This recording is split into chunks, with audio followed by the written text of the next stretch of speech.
نے ان کو واقعات سنائے کہ آپ کے ہسبینڈ تو اتنے بڑے انجینئر تھے اور میرے خاوند کلاس فیلو بھی تھے اور ان کے شاگرد بھی تھے. وہ کہنے لگی کہ ہمارا تو یہ حال ہے، ہم جہاں انٹرویو دینے جاتے ہیں نا تو میرا ہسبینڈ ان کو بتاتا ہے کہ میں تو حافظ صاحب کا شاگرد، وہ جوانی میں مجھے لڑکا سا تھا، حافظ صاحب مجھے لوگ کہتے تھے، تو میں تو حافظ صاحب کا شاگرد ہوں، تو 10,000 روپیہ اس کی تنخواہ ویسے ہی بڑھ جاتی ہے. کہ جی اچھا آپ ان کے اگر شاگرد ہیں نا، اس کا مطلب ہے آپ محنتی ہوں گے، دیانتدار ہوں گے، قابل ہوں گے، تو ان کی تنخواہ 10,000 روپیہ ویسے ہی بڑھ جاتی ہے. اس نے عجیب و غریب باتیں سنائی کہ آپ کے خاوند کی تو اتنی اچھی جاب تھی، یہ تھی وہ تھی، اتنا اس زمانے میں یہ کماتے تھے، ایک مہینے ایک دن کا 1 لاکھ، تو اگر آج ان کی جاب ہوتی تو پتہ نہیں تیرے مال تیرے خاوند تو کہاں ہوتے.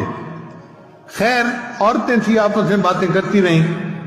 جب مہمان چلے گئے تو بیوی سے میری ملاقات ہوئی، تو بیویاں بیوی ہوتی ہیں، مجھ سے پوچھنے لگی کہ مجھے آج ڈیٹیل کا پتہ چلا، آپ نے مجھے کبھی بتائی نہیں کہ آپ کی اتنی اچھی جاب تھی اور آپ کو اتنا 1 مہینے کی تنخواہ ملتی تھی.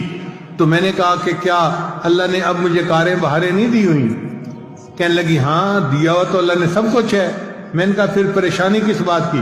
کہنے لگا بس میں یہ سوچ رہی ہوں کہ آپ کی جاب اگر اتنی اچھی تھی تو آپ کے دل میں کبھی نہیں آیا کہ میں جاب کر لیتا. میں نے کہا کہ 30 سال کے عرصے میں 1 سیکنڈ کے لیے بھی میرے دل میں کبھی یہ تمنا نہیں آئی کہ کاش میری جاب ہوتی.